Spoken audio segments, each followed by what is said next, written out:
and welcome to The Actor and the Engineer. My name is Paul James. I am the actor. And my name is Josh Knapp. I'm the broadcast engineer. What is that? Here we go. Come on, This dude. is Yorgos Lanthimos. Come on, man. Come, but seriously?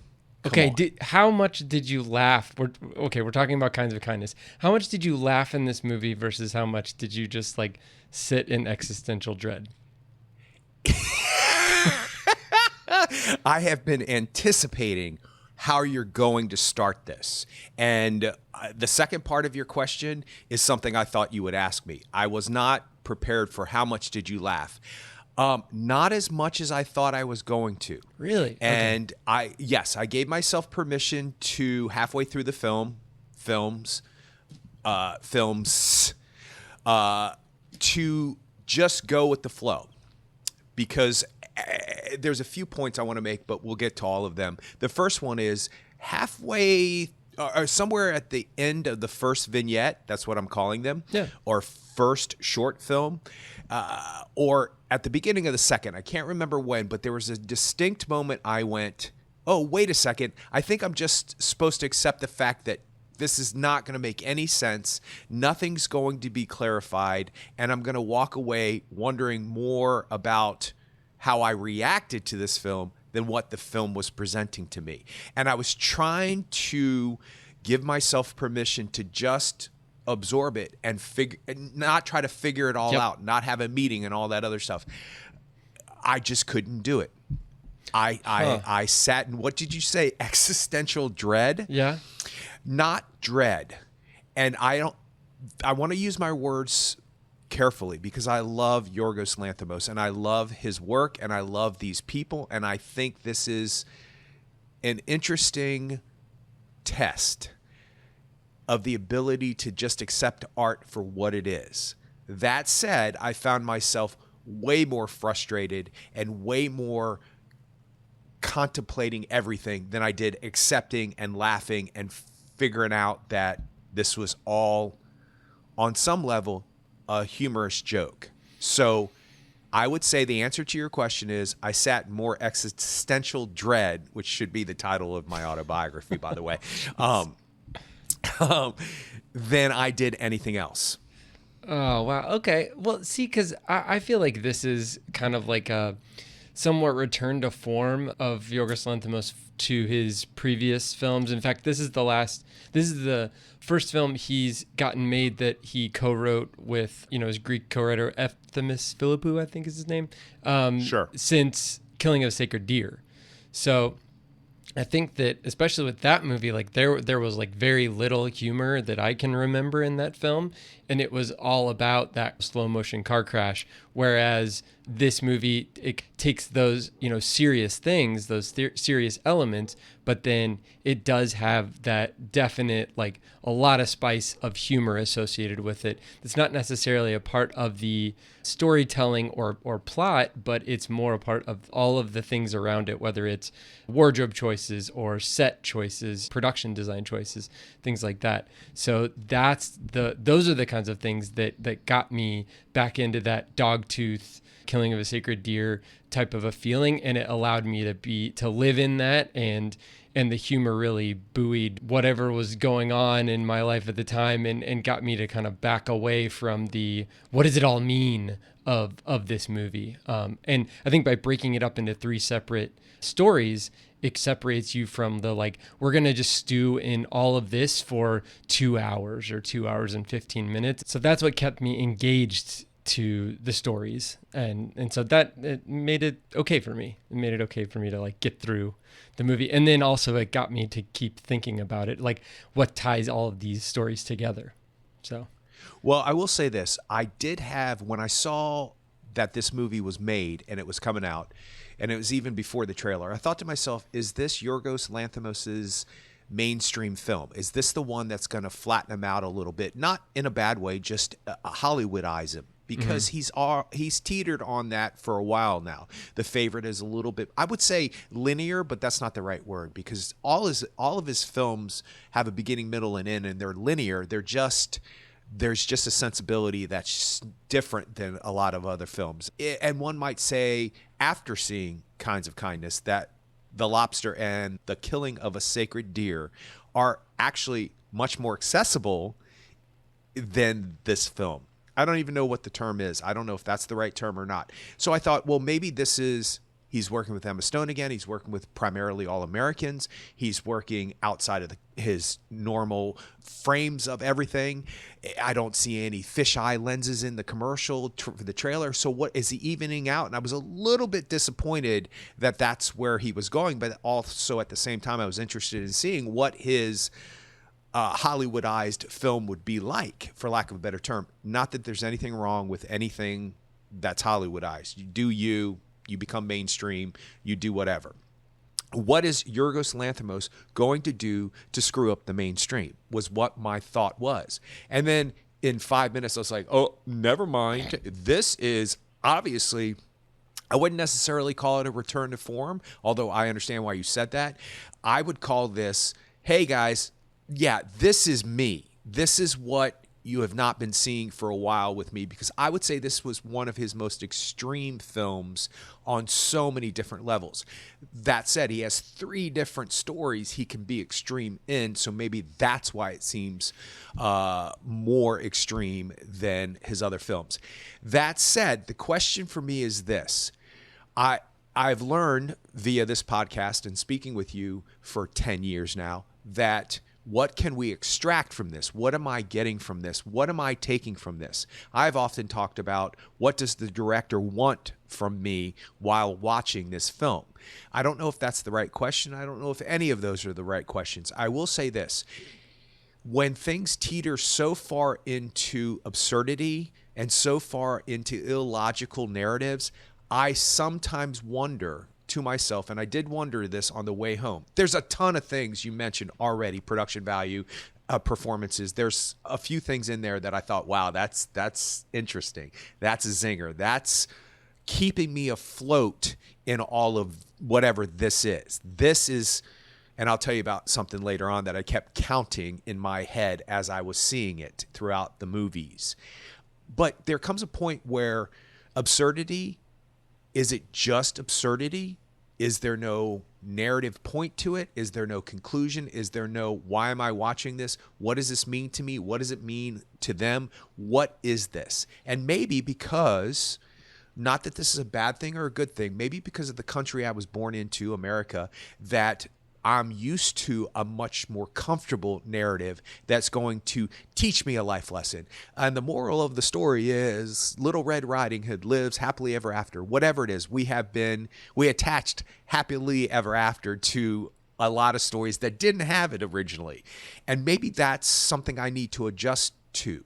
That said, this many decades rotating around the sun, I've learned the difference between what my natural instinct is or understanding of a film is and what the film is trying to say. They're sometimes completely separate. And sometimes I have to adjust myself to what that director is saying.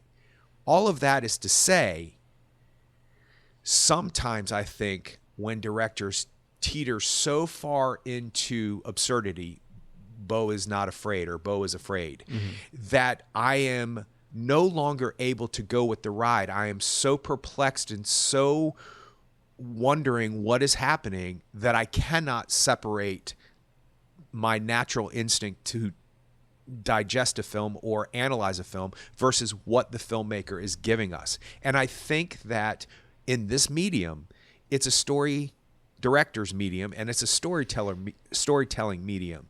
And I'm a storyteller in my heart and in my creative world.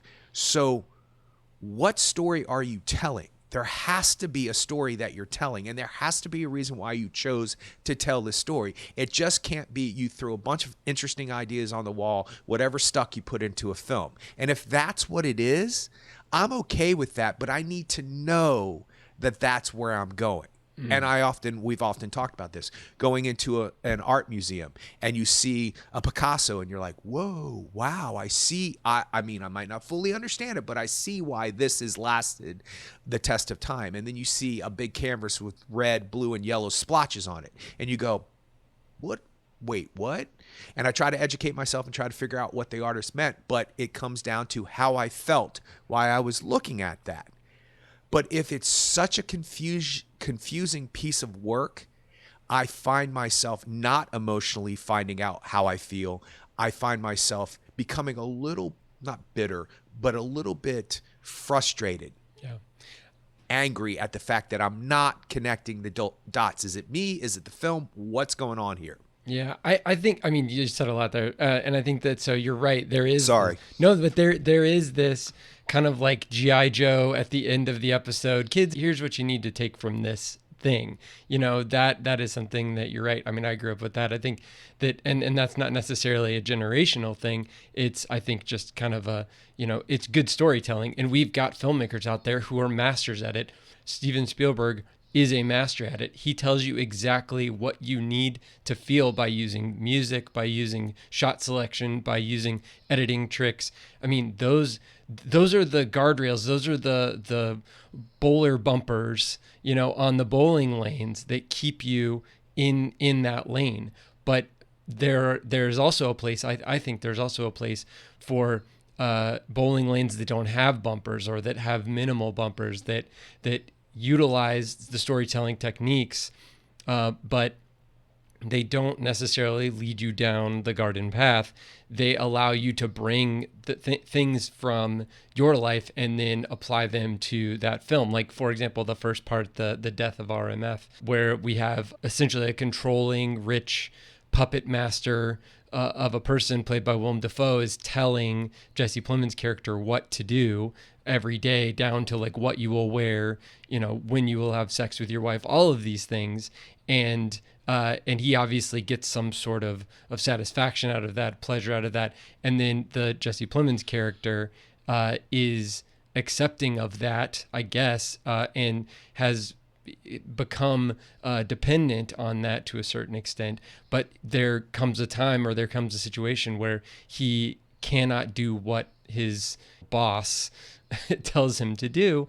And you could look at that from different ways. You could look at that whereas beliefs that you have internally are rubbing up against external instructions or external things. Like, for example, in religion, if something in your religion says like you must not do this, or you must do this, and internally you understand that's not right morally, that's not right for you, whereas externally something's telling you that is what you're required to do. So that's one way that you could look at that. But by going against that, you're essentially, and we've talked about this with other films, and we've talked about it when talking about things like Flat Earth Society, things like that, where, you know, someone somehow goes down a rabbit hole or whatever, and then, you know, becomes a part of the group that thinks that the Earth is flat, and they get so far into it that they've been a part of a community that's developed, that if they come across something that it's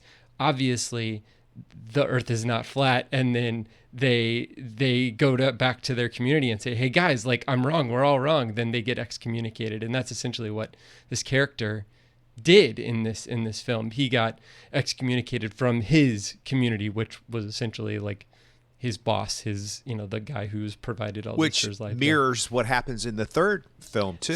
So that right there, I mean, you know, those are the things that I'm thinking about, especially in the first one. And like you said, in the third one, it's a little bit more overt in the third one, but the third one also has a lot more to it, the kind of cult. It's very on the nose, whereas the first part is not necessarily on the nose as far as that's concerned. I mean, we can say that all of these stories have to do with control, and control in a group of people or a society or a microcosm of a society, and the parts of control that are satisfying to people on both ends of that, to the leaders or the people on top, and to the followers. The middle one is the one that I think about the most, and the one that I'm trying to wrestle with. How does it fit into this puzzle? Because it doesn't fit neatly. That's the one where a husband has a wife who gets lost at sea with her research vessel, and then she comes back, she's found, but then he suspects that she's an alien. So that's a whole nother or something. thing. Well, I that's don't know not, what you call it. It's not her. But Yeah. that's interesting to me that you've put a label to it, that you defined it for yourself to understand it and accept it for what it is. To me, I thought I don't know what I thought. Alien didn't come to mind, and I'm not saying that's a bad thing. I'm just saying that that's somewhat of an issue for me with this film, that you can attach whatever you want to it and extract whatever you need from it, but yet is that what we're watching? And if we don't define it, or if it can't be defined, then why are we watching it? You said that it was about what did you say? Well, I mean, it's about control, and it's about Control. Yeah. I believe I was getting ready to say I believe it's about belief. I think it's about how much we can twist ourselves into believing something because it suits our needs at a certain point, or it suits our understanding of the world. And obviously the first two that could fall under. It's the middle one that I go, I'm not sure what he wasn't believing. I'm not sure what he does believe. Does he not believe that she was this before and now she is this? What is this one about? It is the hardest one to analyze. And I think maybe these screenwriters might be laughing at me trying to figure it out, going, dude, it's just art. Let it flow over you. And I can accept that to a degree. But that's not how my person functions. I like to figure things out. I like to analyze it. I like to understand that I see a movie about 12 kids in a divorced family, and they move in with a new mother who has 6 kids, and next thing you know, they're living on a farm. I have nothing to relate to that family about. Nothing. I'm not. My parents were never divorced. I didn't have that many siblings. Whatever it may be that is different in that film than my life, but there's something at the core of it that all families can relate to. All families can say, oh, I can point my finger and say, that's my person in my family. That's how that person in my family acts. And I'm not saying any filmmaker is under any obligation to do that, but this film challenges me on so many levels that I'm not sure it's an enjoyable experience on any level. Yeah. And maybe that's what it is. Maybe it's cruel to be kind. Maybe it's ironic kinds of kindness. Maybe it's like people are really kind of effed up in the head anyway, so we might as well just show how messed up they can be because life kind of sucks and is hard. Maybe that's what it is. I don't know. Well, yeah, I think for me, well, and now that we're talking about this, it's ultimately, especially the middle one, the middle story with the husband and wife. It seems like he has a belief structure associated with his wife that is the opposite of every single other person on earth. He's the only one who thinks that his wife is not his wife when she comes back from the shipwreck. Everybody else is kind of like, that's crazy. That doesn't make any sense. But he is committed to that, and he has resolve in that. And, you know, I don't know if we want to get into spoilers, I guess, but it's a difficult movie. It's probably close to being rentable online, but I think it was fun in the theater. There were definitely some laugh out loud things, but anyway, I guess if you're good with spoilers, let's go into spoilers because I do want to talk about this. Okay, spoilers for Kinds of Kindness after this. So he's confident in his belief, and he ultimately is, at least as far as the film shows us, is it bears out that, you know, this doppelganger wife ends up dying because she cut out her liver, and his real wife shows up at the door. So that's something that bears out for him. And in the first part, he ends up running over the RMF guy after he did not get killed by Emma Stone's character, and kills the guy. And then he goes back to Willem Dafoe and Margaret Qualley, and he is reunited with his family. So that bears out. And then I guess for the third one, that's the most kind of like, woof. I mean, her belief does bear out too. She's got a whole family that she's given up or that she's rejected because of her extreme belief in this cult, in this group of people that think that there is a savior coming who will bring people back from the dead. And she actually finds the person. Mm-hmm. But she drives like a bat out of hell. And that was the part that I was just like, wow, what a Chekhov's gun. Like that they pick a purple Dodge Challenger. It's a great color, though. It's a cool color. But anyway, the fact that he just adds a twinge at the very end of the last part of the triptych and says, like, yeah, well, you were right. You got to do your dance. Everybody's going to be proven wrong. You're going to become a part of the community. But not only was she vindicated, and not only was that whole cult vindicated in this world because she found the person, but she's not going to be a part of that community anymore, and the savior has been killed. And she's alive. So that's even worse. Like, it'd be one thing if they both died in the car wreck, but she's alive in the end and the savior is not. And it's like, wow. It's just a punch in the stomach. But yeah. And it's after the credits too. Yeah. Oh, Yeah. So good. I can accept that because I can put something to that. I can say, be careful what you wish for. It's not going to turn out the way you think it is. So you can search for this savior. You can want for this. You can get kicked out and still search for it, find it. But it's not going to turn out the way that you think it's going to turn out. It's not going to solve your problems. It's not going to solve your issues. What it's going to do is actually multiply those issues. And the rest of your life, you're going to know that you actually killed this savior or person who can touch people and they rise from the dead. So that, to me, and that might be completely off of what they wanted from us from that third film. But I at least come out of it understanding how I felt about it. And once again, I'll state for the record, I'm not saying that's the filmmaker's obligation to make sure I feel something or I understand what I'm feeling. It's my obligation to understand my feelings. I get that. But there comes a point, which I made earlier in the podcast, that absurdity, so as absurdist films just out there to be absurd? Or does the absurdity have some kind of substance and texture to where we can identify it? Or maybe that's not even the question. Maybe it's just absurdity is absurdity, and that's it. What about David Lynch films? Like, what about like Eraserhead? What about which I have not seen actually? So, sure. Oh, okay. So do you get something from that film? Okay. That's a tough one. Or That's is that more example. Of like You're really good at that, by the way. Throughout the years, you have done that to me. Do you remember when we were talking about Whiplash? Yeah. And I said I would never let anybody slap me for creating art, blah, blah. And you go, what about Martin Scorsese? And I was like, proven wrong. I have thought about that throughout the years. Like, would I actually accept Martin Scorsese slapping me? Just the whole idea that I would be in that situation to begin with. And I come to the conclusion of, yes, I would, because that'll be the best story of my life. And I would not tell any other story. I'd be like, hi, my name is Paul James. By the way, did you know Martin Scorsese slapped me once? That's how my introduction would be from hey, welcome to The Actor and the Engineer. My name is Paul James. Did you know that Martin Scorsese slapped me? That would be the story of my life from that point on. Anyway, so that's actually a very good example, David Lynch.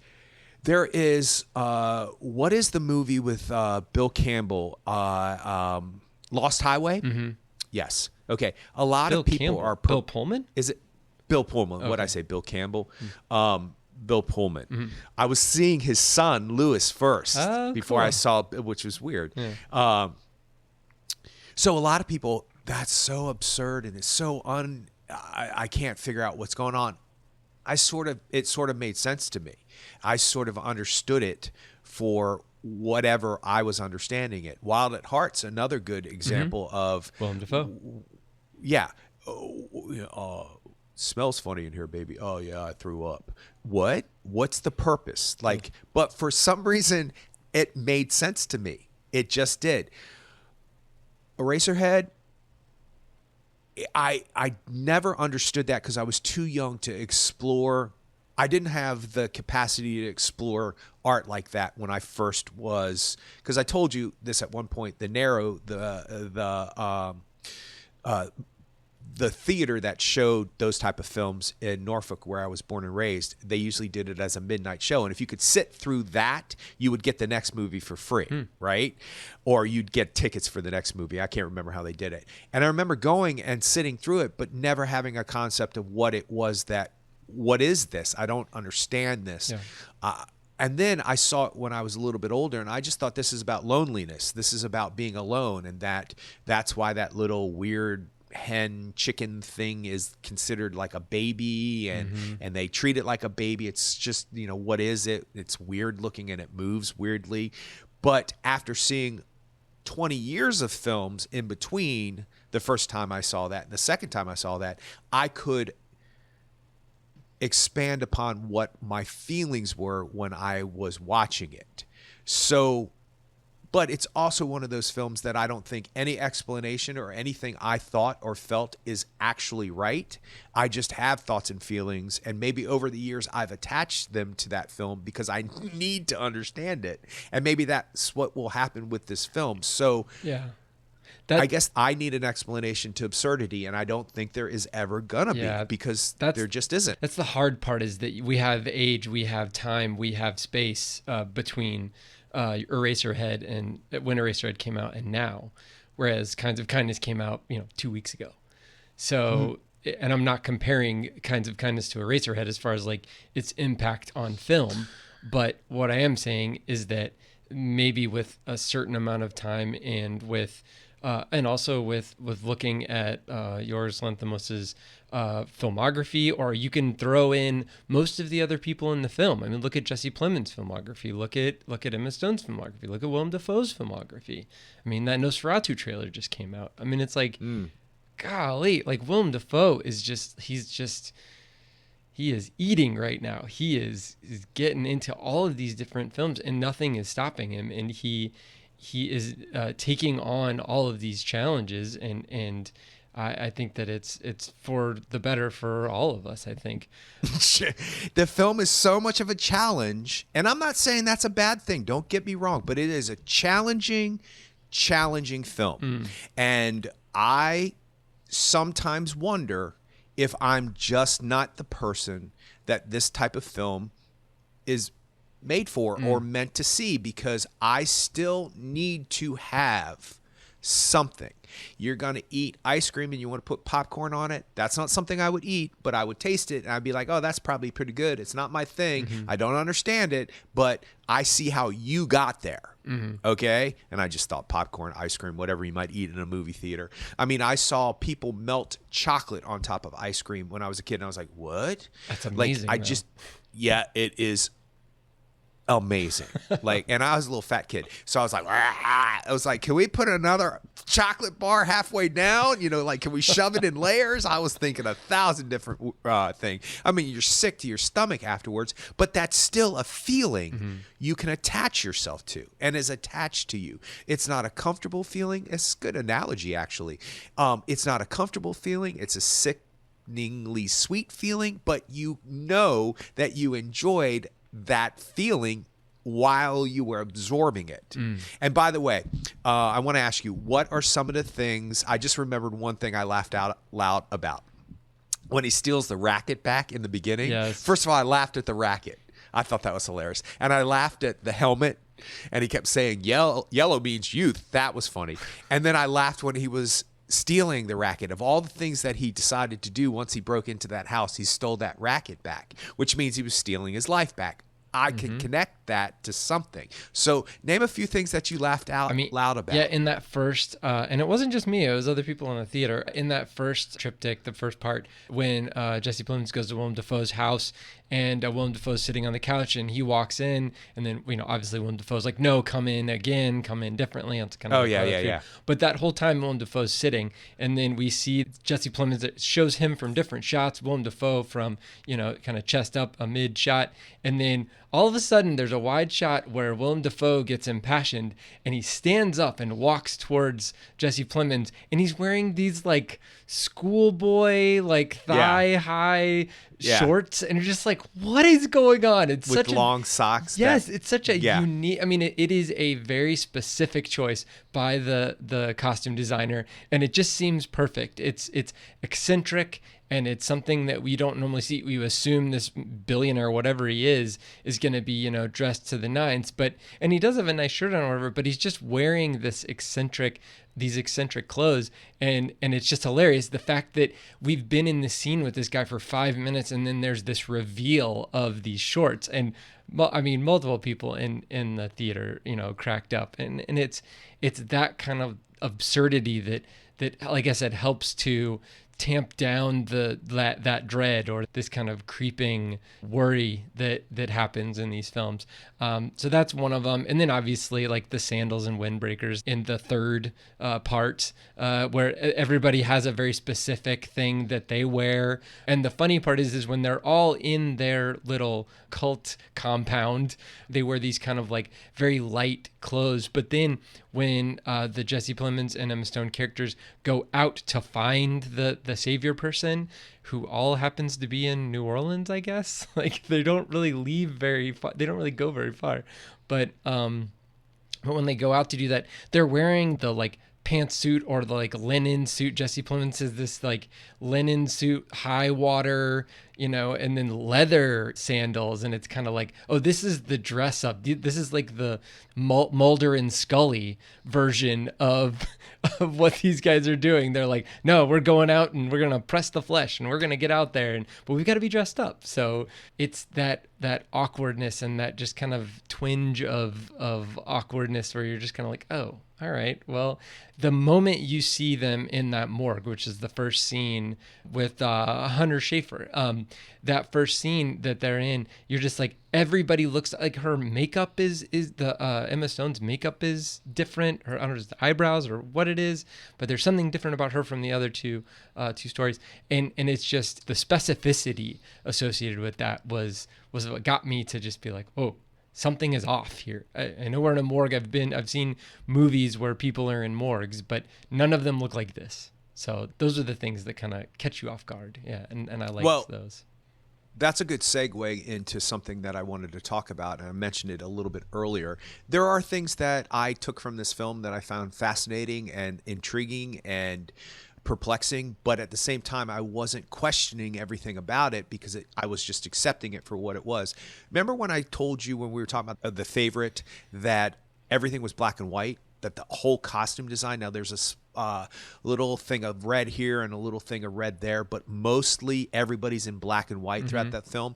And actually at the time, I don't think it's something that registered for you for whatever reason. It just didn't.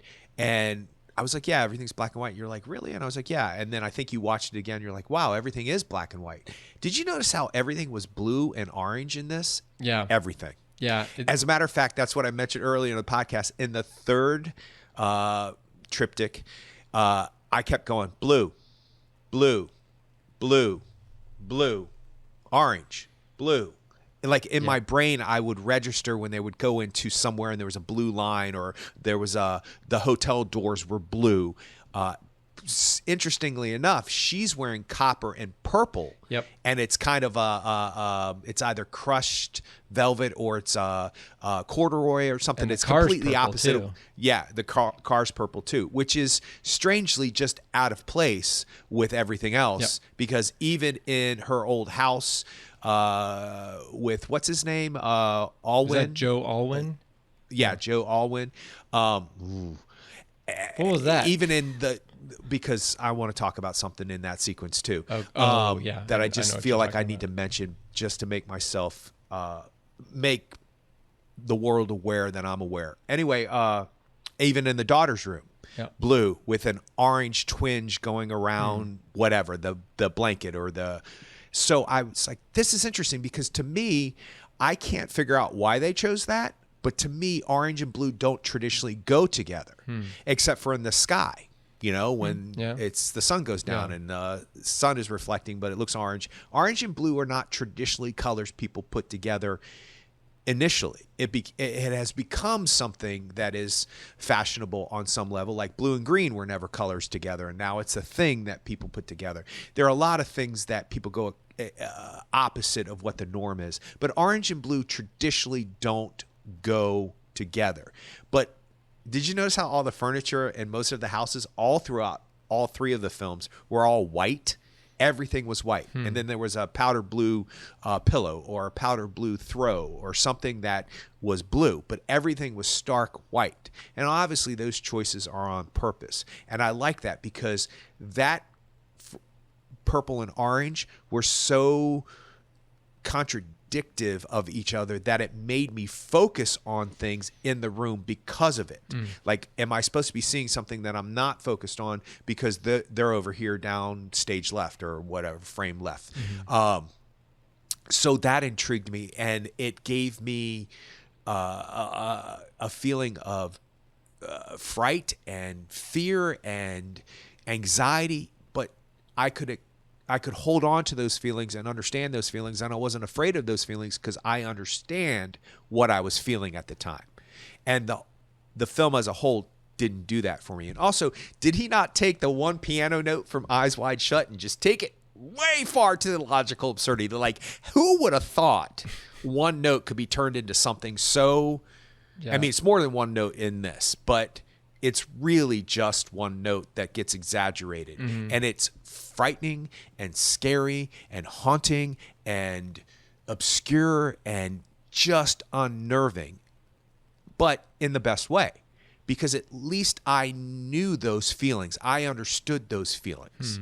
I don't understand the feelings of, why are they interjecting a possible homosexual relationship with Willem Dafoe and Jesse Plemons in the beginning of the first film or halfway through the first film?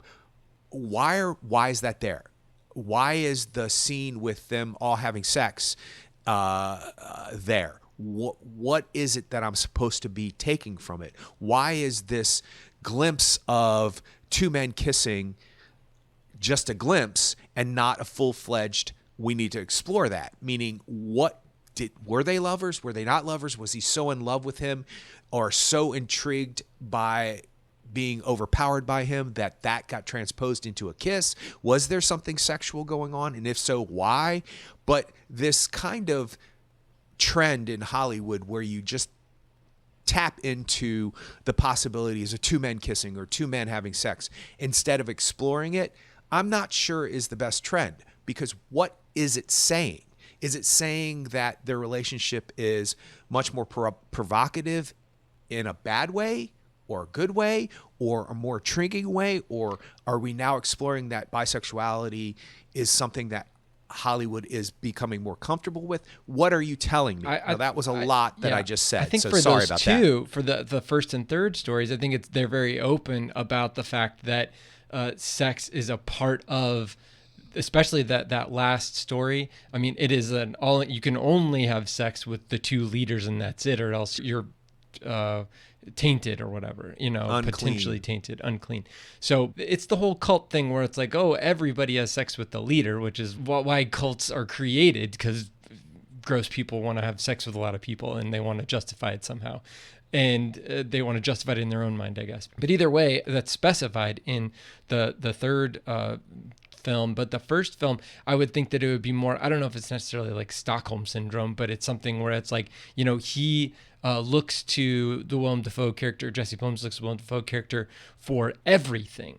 This is his God, this is his, whatever you want to call it. Which I did think about with Poor Things. I was like, he went from God to being daddy. Yeah. Willem Dafoe. Oh, yeah. Okay. Yeah. And, but so the logical conclusion of that would be him wanting to share everything or wanting to experience all of the things with this other person. So, I think that that's where they were going with that. But you're saying that they're incorporating same-sex relationships into stories, but not being explicit in showing them, because I don't think they're being explicit even in showing heterosexual relationships as much anymore. Like there's less sex scenes now than there were in the 1980s. Well, you say that, yeah, but then every time I turn something on, I go, this proves that opposite. I just watched Normal People. Have you seen that with Paul Mescal? Is it a movie or a show? No, it's a TV show. Oh no. Yeah. They don't hold back in that at all. Like, that is very explicit. Okay. No, that's not my point. My point, no, I don't have a problem with you. I don't need an explicit sex scene between anybody to explain somebody's sexuality or the blurred lines of sexuality or the misunderstandings of sexuality. That's not what I'm saying. What I'm saying is that, and maybe this is a defensive reaction to it, I'll admit to that, but it seems like when a villain is bad, they make them their sexuality blurred because it makes them more provocative or more scary or whatever. That when you're having an interesting relationship with a character on screen, two characters on screen, and then all of a sudden one wants to kiss the other one and they're two males, it doesn't seem like they're exploring a sexuality. It seems like they are exploiting the provocativeness of something like that. That because the whole relationship is taboo, that if they kiss as two guys, then it's taboo, so it's taboo. And that almost comes across as self-indulgent and makes the idea of two men kissing provocative and just not part of the natural order of life. And so, like I said, it might be a defensive reaction, but I mean, films recently have been doing a lot of that, where it's become this trend. It used to be a trend between women kissing and women getting together. Now it's a trend between men kissing and men getting together. Well, and I'm okay with that. I'm okay with people exploring strange and unusual ideas of sexuality, but it just tends to be like, where was that from the beginning of that movie? All of a sudden, then it's there. And then in the parking lot, it's there again. And it's like, wait, what's the point of this? Is the point that I think maybe you made sense of it more than anything I ever thought of, that, you know, he is so enthralled by this person and so controlled by this person that he's willing to like explore all things about this person. But that is a question for me that teeters into maybe an issue for me. That is Jesse Plemons purely sexual to Willem Dafoe because he's enthralled by him, or is he sexually turned on by him? No, but I mean, like he's enthralled by Hong Chow, by his wife. I mean, and they have sex when Willem Dafoe tells him to have at sex. 8:38.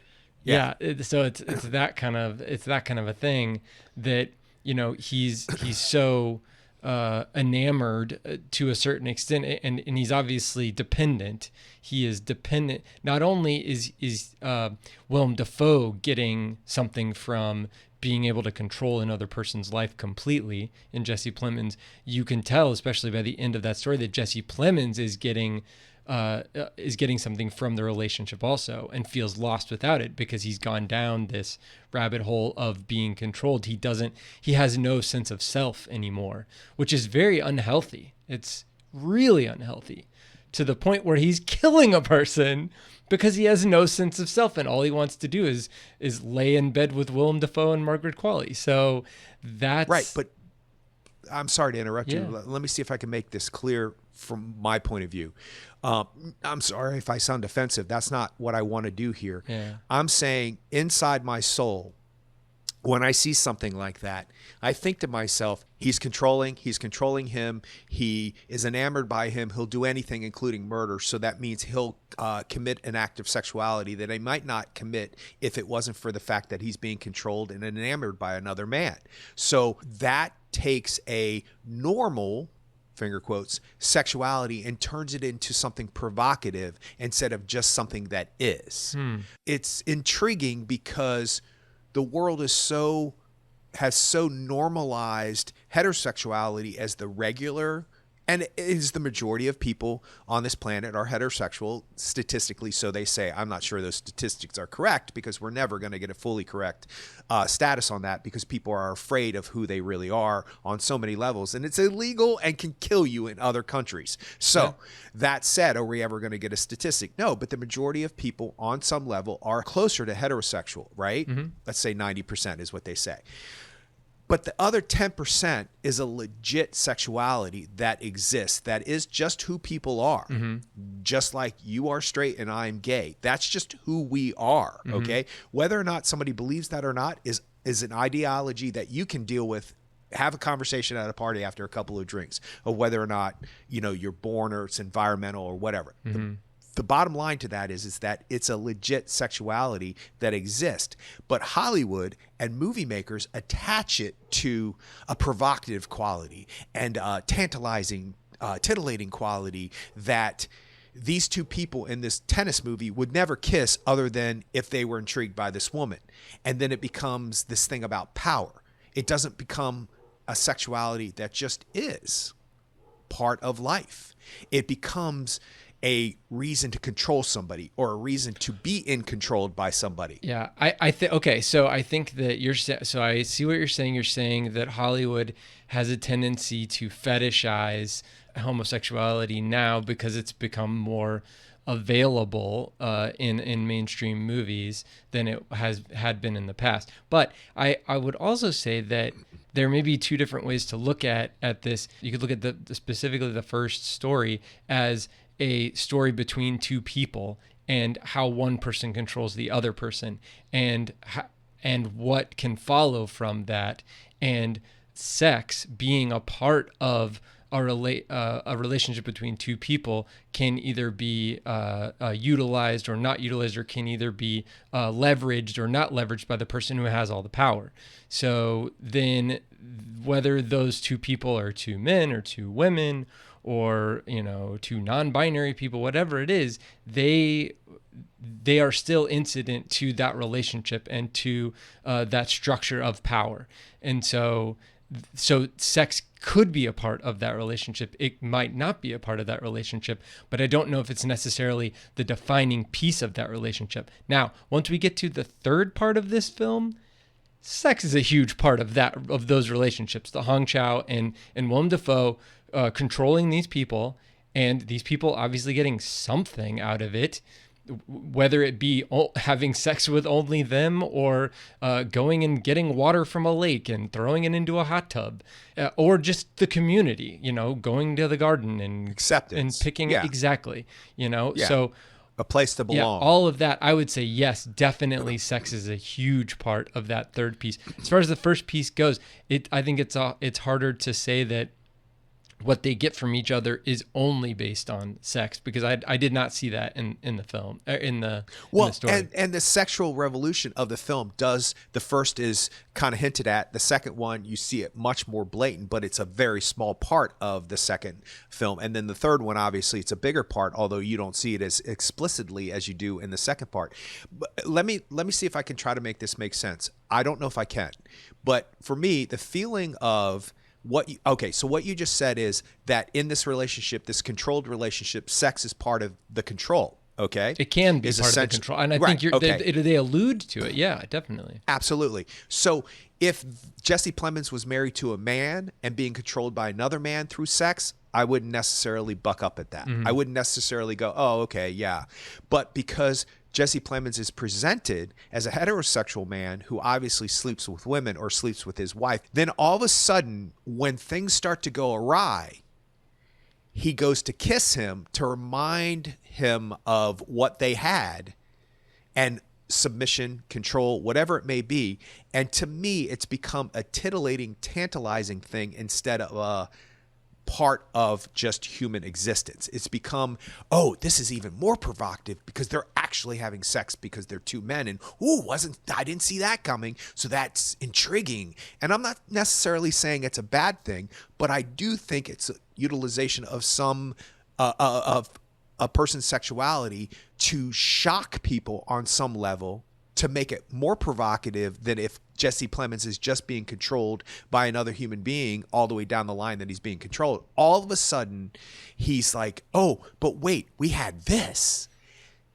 And it's thrown in. And to me, and I'm admitting that I could be taking this personally and being defensive about it. I admit that. Yeah. And I'd love to have conversations with other people. Maybe other gay people didn't feel that way. But it does seem to be a vehicle people are using in films to make it threatening, that the villain is threatening because they are transgendered, or they are gay, or because they're this, or they're provocative because they're really sleeping with him when they really want to be sleeping with her. And like, it's taboo. So it's like othering. Yeah. I could see that. Okay. So the last thing I want to talk about, and I don't know where you want to go, but I do want to bring this up because I do think it's worth mentioning, and I hope I don't make anybody uncomfortable, and I hope I make you uncomfortable. That's not my intention. My intention is that over the last few years of being a Yorgos Lanthimos fan, I have read many articles about how he is destructive in his films towards women, that he is abusive towards women. And there's example after example after example. And we talked about in Poor Things, and I wrongly said that I hoped that a woman was involved in this screenwriting process because, you know, it's awfully interesting to me that a man wrote a movie about a woman who had to become a prostitute. You made a point about, well, maybe that's the only job she could have gotten back then. Good point. But what I didn't take into account was what Emma Stone said, and that she has her own being and her own agency. And you're assuming that was taken away from me and other people made that choice for me when I made the choice to be in this movie, knowing doggone well exactly what I had to do. That you're taking away my agency. So I don't mean to be taking away anybody's agency or questioning something that might be worthy of discussion. But in this film, there are things that happen to women, abusive things that happen to women. And then there are things that happen to women where it's clearly their choice. And people are saying, once again, it is clear to them that Yorgos Lanthimos has issue with women having their own agency and having choices and so forth and so on. Go all the way back to Dogtooth. Spoiler for Dogtooth. See that movie. Or See don't. that movie. Or don't. I mean, I would not want anybody coming after me saying like, what the hell? But that's not my fault. That's Yorgos Lanthimos' fault. Well, if you want to see an intriguing movie that makes you go, yeah. But in that film, I don't know if you remember us talking about it when I first saw it. By the way, thank you for introducing me to that film, because you just said or not. You never gave me that choice. You were like, well, it was homework movie. for you. I knew you could handle it. I knew you could handle it. Still to this day, I'm like, anyway. So in that film, I questioned, well, wait a second. He brings in a woman to sleep with the son because that's a natural need for the son. But then when that process doesn't work anymore because it influences their household in more ways than one, he makes his daughter sleep with his son. My first question was, and that's freaking nasty. Yeah. But my first question was, well, what about the sexual needs of the female, of the daughter? Are they bringing in other men to satisfy her sexually? Why is this an important factor in these films? Now, that's the world we live in on some level. So I do want to make mention that I was uncomfortable with the choices that he made with the Emma Stone character in the third film. That the stuff that Joe Alwyn decides to do, it did bother me, and it did make me think. Obviously it bothered me, but it made me think, what was the need for that choice? And I understand in the actual structure of that narrative, it was important because that made her unclean and that got her kicked out of the thing. And so for the last couple of days, I've been trying to think, well, how do you do that? Because if she willingly goes and sleeps with him, then she became tainted on her own accord, and that's why she got kicked out. And you don't feel as sad for her, the fact that he did that. But it is a question that I just was uncomfortable with that happening. And I know that happens, and I know it's disgusting and it's just wrong on so many levels, but it did seem like it fulfilled the need for somebody to say, you're abusing women on purpose in your films because you don't like women and all this other stuff that they say about Yorgos Lanthimos. And they say a lot. Wow. So I was uncomfortable, but then I couldn't figure out if I was uncomfortable because that's the wrong thing to be watching and that's the wrong thing to be happening to her, or was I uncomfortable because there's this underlying theme to Yorgos Lanthimos' films. I don't know. I just felt like it needed to be mentioned. Okay. I mean, it is worth a discussion. I think that the people bringing that up may be trying to shoehorn a narrative in, because if you look at her character, she is committed to that cult, and to the point where she has rejected her husband and daughter to a certain extent. She still goes back and gives her gifts, but she purposefully doesn't want to deal with them one-on-one, face-to-face. And so the fact that she does make herself available to a certain extent I don't know if it's her questioning her resolve for the cult because she wants to bring her family into the cult as opposed to rejecting the cult to be with her family. But so her just willfully having sex with her husband or anybody else, going completely against the strict teachings of the cult, would seem incongruous with her character at the point that we're meeting it in the film. How can she get excommunicated in this film to get her to the point where she makes drastic moves to get the Margaret Qualley character to be tested as the savior? How would she get to that point, other than being excommunicated? That would be the question. So like there may be a way to think about that and be like, oh, what are the things that we could do to get her excommunicated, in the story as storytellers to get her to that without her being date raped, literally date raped. So it's by her husband, but it doesn't matter. It's still date rape. So completely no choice at all. He drugs her. Exactly. No. So that's the only, but how else is she going to be unclean? Also, what it does is it takes that Joe Alwyn character and it makes him not squeaky clean. Well, it gives you the reasoning behind why did she leave him. So if he's capable of doing something like this, then obviously there are other traits in his life that have proven that she ran from, maybe not from him, and maybe she got intrigued by the cult, but But then I was thinking to myself, okay, so is it the date rape that makes me uncomfortable? Is it the lack of choice, no choice that she has? Is it the choice in the storytelling to give that the reason? She did not give up any of her resolve to be excommunicated from the cult. Okay. So that makes it more frustrating as an audience member because the character's more frustrated because she didn't do anything wrong. She knows what happens to her because that's why she goes into the bathtub when she wakes up that morning. She understands exactly what happened. So it's more impactful that something unfair happened to her. That's not even the right word, but you know what I'm saying. That's why she got excommunicated. But they set out a precedence for her to kind of teeter on the lines of accepting the cult completely because she goes back to their house and then lies to the leader about it. So she says, I'm fine. No, I don't have to have any do with my family. She lies to him about that and then goes back to the family a couple of more times and sets up a meeting and then lets everybody fall asleep and sneaks out on Jesse Plemons. And by the way, that you were talking about all that happened in one town. They're 2 hours outside of the town. The cult is 2 hours outside. Because remember when they were talking in the beginning about do you want to drive? And he's like, yeah, it's only 2 hours. Anyway, I digress.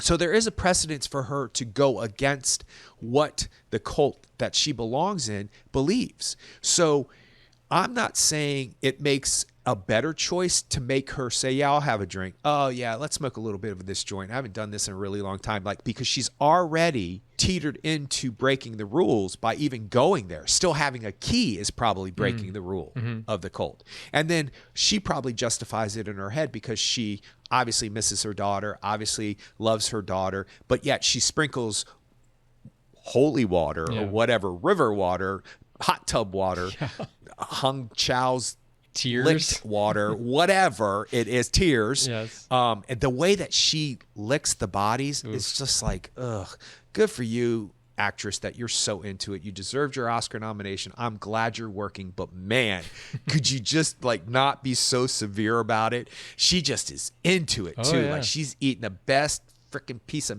anyway. So good for her. Congratulations. She definitely earns her due. So there's a precedent set out for Emma Stone's character to go against the grain. So why not make it that she got too drunk and she slept with him anyway? It's still devastating. It's just devastating on a different level that she actually allowed her old life to influence her new life. So she really deserves to be excommunicated. What is the purpose behind making it no choice for her and get excommunicated? Does it make the narrative more interesting? Does it make the stakes higher? There would not have been a single thought in my brain that if they had consensually got together, that she still wouldn't be as driven once she got kicked out. She got kicked out because she broke the rules, and she had already started breaking the rules up to that point. Now, why he chose to put that in there, I'm not exactly sure. But it does make my mind on some maybe minuscule level, understand why people will have a problem with Yorgos Lanthimos for putting that kind of stuff in a film. Some people talked about that with Poor Things and had the same road that I went down, but then Emma Stone solved that by saying what she said. So the long and the short of it is that I don't think the stakes at the end would be any less high, and that I did laugh out loud a little bit with her face through the windshield thing, and then the camera pulled. Oh. No. When she was at the gate, she's trying to press her face through the thing. It was kind of like sad and funny, and I don't know. I just cringy. Cringy. And I was like, why am I laughing at that? And by the way, I was the only person in the theater when I saw it, so I felt comfortable with exploring any kind of emotions that came. But the long and short of it is that, was it necessary? Did it make the stakes higher at the end? And I'm not sure that it did. So I'm not sure it was a necessity in order to put that in there.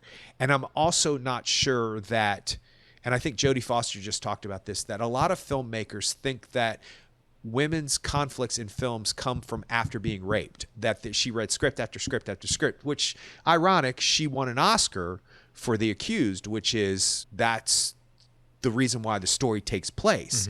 The reason why her character goes through everything she goes through is because she was raped in public by many men. So she says that she read script after script after script, and that men can't think of, well, she didn't say men can't think, that it surprised her that men only thought that the catalyst for a character to progress and to find her ending or revenge or whatever you want to call it was because they were raped in the beginning of the movie. Like, she read script after script. What does that say about the psyche of men writing women in film? And I will say this, when the twin sister says the thing about the pool, and I fell in the pool, and I was like, I know what's happening here. I know this is coming back, and this is not going to end well for you. So when she's talking to her in the thing and then looks out to the patio, well, she's wearing a bathing suit. It's so weird. Yeah. And then why did she change into a bathing suit? I mean, it doesn't matter what she's wearing. Yeah, but it's so twisted. That part to me is just like, oh gosh. Yeah, it's a tough movie, and it's a movie that, when people explore it over the next 20 years and they have their analytical studies of it, I hope that I can embrace an understanding of it that I don't have right now. I don't have an understanding of this film. And I don't think that makes it a bad movie. That's why I'm glad we're not really critics. We're just two people having a conversation, because this conversation is about trying to figure out where we fall in understanding something in a film, or at least it is for me. Critics go, this is not good, this is not good, this is why it's not good, this is why it's good. I don't want to be like that, because I don't have the capabilities of articulating what I felt during this film. And maybe that's the point. Maybe the point is absurdist emotions, where you just have to feel what you're feeling when you're watching it and then leave it alone afterwards. Wow. Yeah. Well, that's interesting. I mean, I've thought about this movie a lot more since watching it, just allowing it to digest. And I do want to see it again, because I'm sure there's a lot of stuff that I missed. Just the stuff that I picked up in the set design and costume choices and even music choices, like that's the part that I'm kind of like, I know there's a bunch of stuff still left on the table that I didn't even see. So I'll be interested to watch. It's interesting, because I got all of that stuff, but I didn't get the other stuff that you got. Well, that's interesting. That's why we do this. There you go. All right. Well, you can check us out on the web at actorandengineer.com. You can go to facebook.com/actorandengineer, and you can find us on YouTube. Just search for the Actor and the Engineer podcast. And we'll see you next time.